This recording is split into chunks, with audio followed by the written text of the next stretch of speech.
કરીએ તો ઉમરેઠ પંથકમાં પણ વાતાવરણમાં પલટો આવ્યો।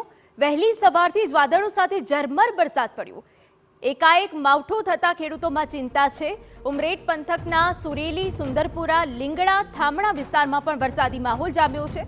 વહેલી સવારથી વાદળો ઘેરાતા વાતાવરણમાં કડકડતી ઠંડીનો વધારો થયો છે।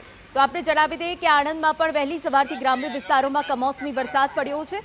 જે કમોસમી વરસાદ પડ્યો છે તેનાથી હવે ખેડૂતોમાં ચિંતાના વાદળો છે, કેમ કે જે શિયાળુ પાક છે તેને નુકસાનની ભીતિ છે। બીજી તરફ ઠંડીમાં પણ હવે આગામી દિવસોમાં વધારો થશે। હજુ આગામી 2 દિવસ રાજ્યમાં કમોસમી વરસાદી વાતાવરણ રહેવાનું છે। મજબૂત વેસ્ટર્ન ડિસ્ટર્બન્સ સર્જાયું છે, જેના કારણે એકાએક રાજ્યમાં વાતાવરણમાં પલટો આવ્યો છે। જે ભર શિયાળો હતો, જે કાતિલ ઠંડી પડી રહી હતી, અને તે વચ્ચે હવે અનેક જિલ્લાઓમાં વરસાદી વાતાવરણ જોવા મળી રહ્યું છે। આપને દ્રશ્યો બતાવી રહ્યા છે, આણંદના દ્રશ્યો છે કે જ્યાં ઉમરેઠના અનેક ગ્રામ્ય વિસ્તારોમાં વહેલી સવારથી કમોસમી વરસાદ જોવા મળ્યો।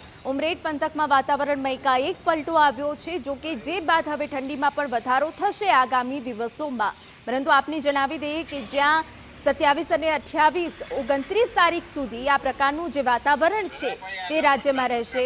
વાદળછાયા વાતાવરણ વચ્ચે ગાઢ ધુમ્મસ પણ સર્જાયું છે। આ બે અલગ અલગ દ્રશ્યો અમે આપને બતાવી રહ્યા છે। એક તરફ આણંદના ગ્રામ્ય વિસ્તારોમાં પલટો આવ્યો અને વરસાદી માહોલ સર્જાયો। બીજી તરફ ખેડામાં પણ મોડી રાત્રે પણ વરસાદ પડ્યો હતો। સવારે પણ આ જ વાતાવરણ યથાવત રહ્યું। જો કે આજે આખી સિસ્ટમ સર્જાઈ છે, તેનાથી ખેડૂતોની ચિંતા છે। શિયાળુ પાકના સમયે જો કમોસમી વરસાદ પડે છે તો ભારોભાર નુકસાન થાય છે।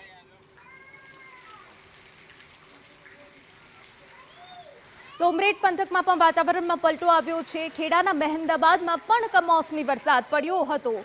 રાજ્યમાં જે મજબૂત વેસ્ટર્ન ડિસ્ટર્બન્સ સર્જાયું છે, જેના કારણે એકાએક હવે ઠંડીમાંથી કમોસમી વરસાદ પડી રહ્યો છે। જો કે આગામી હજુ 2 દિવસ રાજ્યમાં કમોસમી વરસાદ અનેક જિલ્લાઓમાં જોવા મળશે।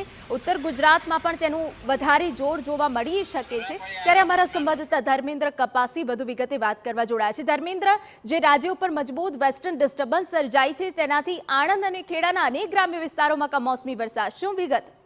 હિના, વાત કરવામાં આવે તો વહેલી સવારથી જે વાદળછાયું વાતાવરણ હતું, ઠંડીનો ચમકારો હતો ને તેવા સમયે ખેડા જિલ્લાના મહેમદાવાદની અંદર કમોસમી વરસાદ વરસે છે। ખેડા જિલ્લાના નડિયાદ શહેરની અંદર અને ખેડા જિલ્લાના કપડવંજની અંદર કમોસમી વરસાદ વરસતા જે ખેડૂતો છે તેની અંદર ચિંતાનો માહોલ જોવા મળી રહ્યો છે। કારણ કે કપડવંજ પંથકમાં તમાકુ, ઘઉં અને શાકભાજી જેવા પાકોની ખેતી કરવામાં આવતી હોય છે। તેવા સમયે જો આ વરસાદ વધારે વરસે તો પાકની અંદર કોવાળાવાની શક્યતા છે। બીજી તરફ વાત કરવામાં આવે આણંદ જિલ્લાની, તો આણંદ જિલ્લાના આણંદ શહેર અને ઉમરેઠ વિસ્તારની અંદર ગાઢ ધુમ્મસ વચ્ચે આજે વહેલી સવારે કમોસમી વરસાદ વરસ્યો હતો। જો કે જે ઠંડીનો માહોલ જોવા મળી રહ્યો છે, શિયાળાનો માહોલ છે, અને જે નોકરિયાત લોકો છે તેમને નોકરી પર જવામાં પણ પલળતા જવાની ફરજ પડી રહી છે। જી બિલકુલ, આભાર। તો આણંદ ઉમરેઠ પંથકના વાતાવરણમાં પલટો આવ્યો। બીજી તરફ ખેડાના મહેમદાબાદમાં પણ કમોસમી વરસાદ જોવા મળ્યો।